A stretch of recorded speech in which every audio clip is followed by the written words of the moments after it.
Alkisah. Pada zaman dahulu kala, di daerah Dumai berdirilah sebuah kerajaan bernama Sri Bunga Tanjung. Kerajaan ini diperintah oleh seorang ratu yang bernama Cik Sima. Ratu ini memiliki 7 orang putri yang elok dan rupawan, yang dikenal dengan Putri Tujuh. Dari ketujuh putri tersebut, putri bungsulah yang paling cantik, namanya Mayang Sari. Putri Mayang Sari memiliki keindahan tubuh yang sangat mempesona. Kulitnya lembut bagai sutra, wajahnya elok berseri bagaikan bulan purnama, bibirnya merah bagaikan delima. Rambutnya panjang dan ikal terurai bagai mayang. Karena itu sang putri juga dikenal dengan sebutan Mayang Mengurai. Pada suatu hari, ketujuh putri itu sedang mandi di lubung sarang umai.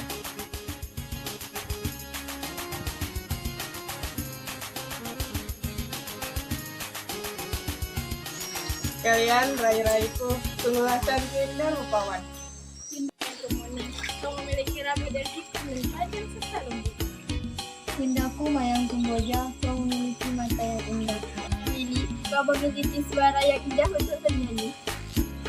Raiku Mayang Anggrek, kau memiliki kepintaran seperti ibunda. Yundaku Mayang Mawar, Yunda memiliki kebijaksanaan yang dikurangkan ibunda. Dan kamu rai bungsuku, Mayang Sari, kau memiliki semua yang kami miliki. Terima kasih Yunda-yundaku, aku menyayangi kalian semua. Karena asyik berendam dan tak menyadari ada beberapa pasang mata yang melihat mereka, yang ternyata adalah Pangeran Empang Kuala dan pengawalnya. Mereka mengamati ketujuh putri tersebut dari balik semak-semak. Secara diam-diam, sang pangeran terpesona melihat kecantikan salah satu putri yang tak lain adalah Putri Mayang Sari. Wow, aduhai rupawan sekali mereka, apalagi yang pakai baju merah itu, Putri Sri Mayang Sari. Benar pangeran, mereka itu putri dari kerajaan Sri Bunga Tanjung. Iya, dumai gadis itu. Kata-kata itu terus terucap dalam hati Pangeran Empang Kuala. Rupanya sang pangeran jatuh hati kepada Putri Mayang Sari. Karena itu sang pangeran berniat untuk meminangnya. Beberapa hari kemudian, sang pangeran meminta kepada ibunya Ratu Melani untuk melamar putri itu yang diketahui bernama Putri Mayang Sari. Oh ibunda, aku terpikat sekali oleh Mayang Sari dari kerajaan Sri Bunga Tanjung. Benarkah? Iya, karena dari itu, tolong antarkanlah sepak siri ini sebagai pinanganku kepada kerajaan Sri Bunga Tanjung. Baiklah, putraku.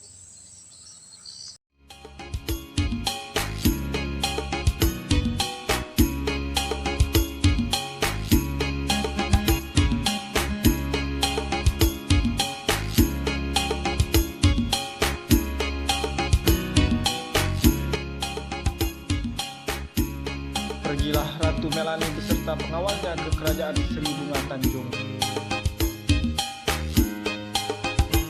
Ratu Melani beserta pengawalnya disambut baik oleh Ratu Cik Sima.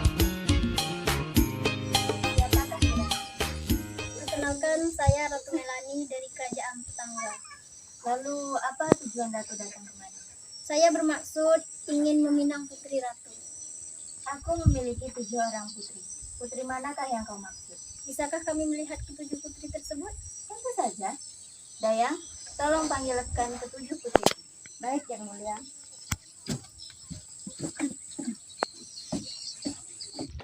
Tak lama kemudian datanglah Dayang dan ketujuh putri tersebut.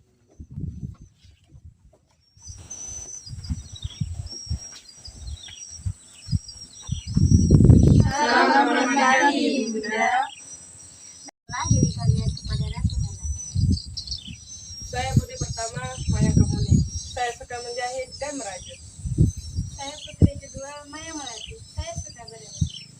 Saya putri ketiga, Mayang Mawar. Saya suka memasak. Saya putri keempat, Mayang Anggrek. Saya suka menari. Saya putri kelima, Mayang Kamboja. Saya suka berkebun. Saya putri keenam, Mayang Lili. Saya suka membaca. Saya putri ketujuh, Mayang Sari. Saya suka berkuda. Inilah ketujuh putri. Putri manakah yang ingin kau jadikan sebagai menantumu? Sebenarnya, anak saya Pangeran Empang suka dengan Mayang Sari, putri bungsu ratu. Maaf, kami tidak bisa menerima pinangan. Kenapa begitu? Maksud kami kan baik. baik aku paham. Tapi menurut adat tradisi kerajaan Sri Bunga Tanjung, putri tertualah yang berhak menerima pinangan terlebih dahulu. Saya mohon, anak saya ingin sekali membuat istri putri ratu. Tidak bisa. Sekali lagi aku minta. Baiklah Ratu, kalau begitu saya mohon kami dulu diri pulang ke kerajaan kami. Berhati-hatilah. Terima kasih. Dengan perasaan kecewa, Ratu Melani dan pengawalnya pun pulang kembali ke kerajaannya. Sesampainya di kerajaan, pengawal yang ikut bersama Ratu Melani pun menghadap kepada Pangeran Empang Kuala. Mengapa kalian bawa tepak itu kemari lagi? Ampun pangeran, kami tidak bermaksud mengecewakanmu. Keluarga kerajaan Sri Bunga Tanjung belum bersedia menerima pinangan Tuan untuk memperistri Putri Mayang Sari. Apa? Pinangan saya Amarah ditolak? yang menguasai hati Pangeran Empang Kuala tak bisa dikendalikan lagi. Sang pangeran pun segera memerintahkan para panglima dan pasukan yang lain untuk menyerang kerajaan Sri Bunga Tanjung. Maka pertempuran antara kedua kerajaan itu tak dapat dielakkan lagi. Sementara itu di kerajaan Sri Bunga Tanjung, Ratu Cik Sima segera melarikan ketujuh putrinya ke dalam hutan dan menyembunyikan mereka ke dalam sebuah lubang yang beratapkan tanah dan berlindung oleh pepohonan. Tak lupa pula Cik Sima membekali ketujuh putri tersebut makanan yang cukup untuk 3 bulan.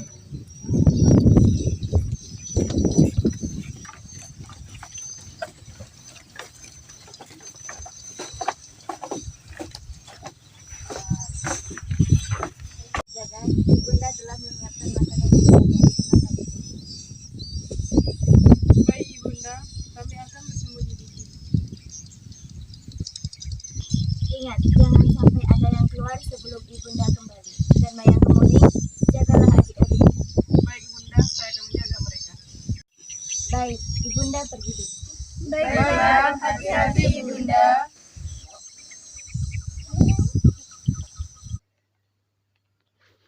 Setelah mengantarkan ketujuh putrinya, sang ratu kembali ke kerajaannya untuk melawan pasukan Pangeran Empang Kuala.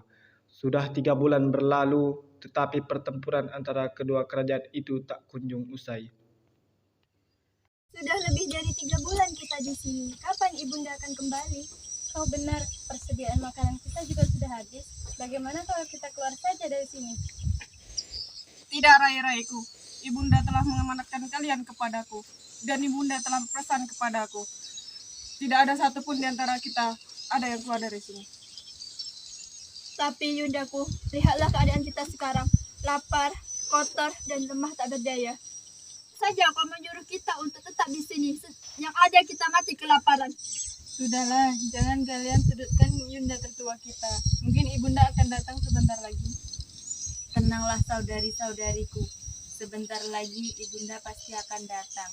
Jika kita harus mati di sini, inilah tempat terakhir kita bersama. Setelah memasuki bulan keempat, pasukan Cik Sima semakin terdesak dan tak berdaya. Akhirnya kerajaan Sri Bunga Tanjung dihancurkan. Rakyatnya banyak yang tewas. Melihat kerajaannya hancur dan tak berdaya, Ratu Cik Sima segera meminta bantuan jin yang sedang bertapa di bukit hulu Sungai Umai. Kawan,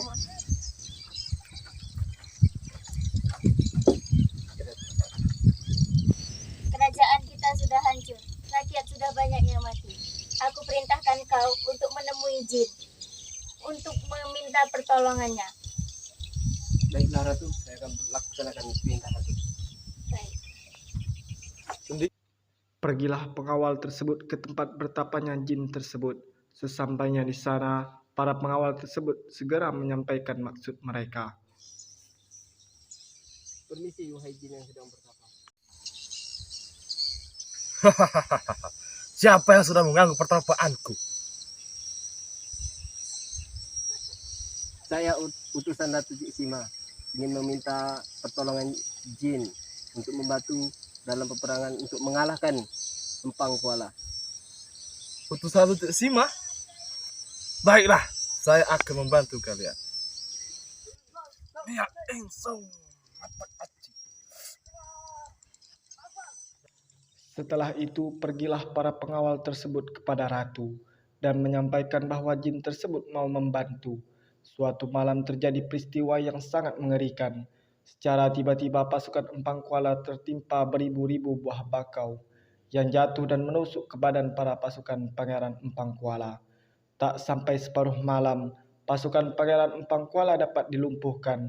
Pada saat pasukan kerajaan Empang Kuala tak berdaya, datanglah utusan Ratu Cik Sima menghadap Pangeran Empang Kuala. Siapa gerangan ini? Hamba utusan dari Ratu Sima agar pangeran menyudahi peperangan ini. Sadarlah Pangeran Mengingat Empang banyak Kuala korban yang sudah bahwa berjatuhan, dirinya lah yang memulai saya akan peperangan menyudahi tersebut. peperangan ini.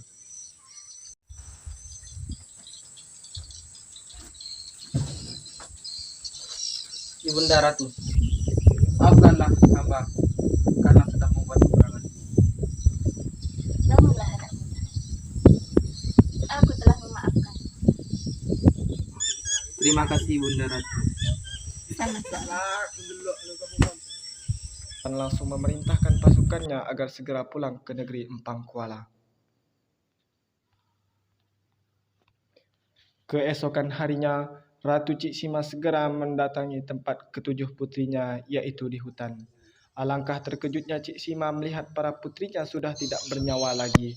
Ternyata Ratu Cik Sima lupa kalau bekal yang disediakan hanya cukup untuk 3 bulan. Sedangkan perang antara Ratu Cik Sima dengan Pangeran Empang Kuala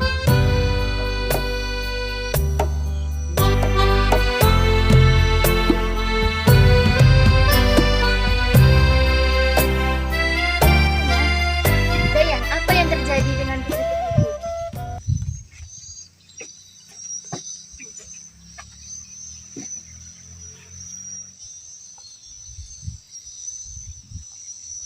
Maafkan aku yang mulia. Sepertinya putri sudah tidak bernyawa lagi. Maafkan aku. Apa kau bercanda?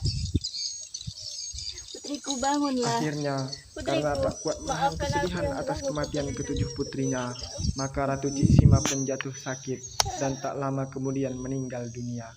Sejak peristiwa itu, masyarakat Dumai meyakini bahwa nama kota Dumai diambil dari kata Deumai yang selalu diucapkan Pangeran Empang Kuala ketika melihat kecantikan Putri Mayang Sari atau Mayang Mengurai.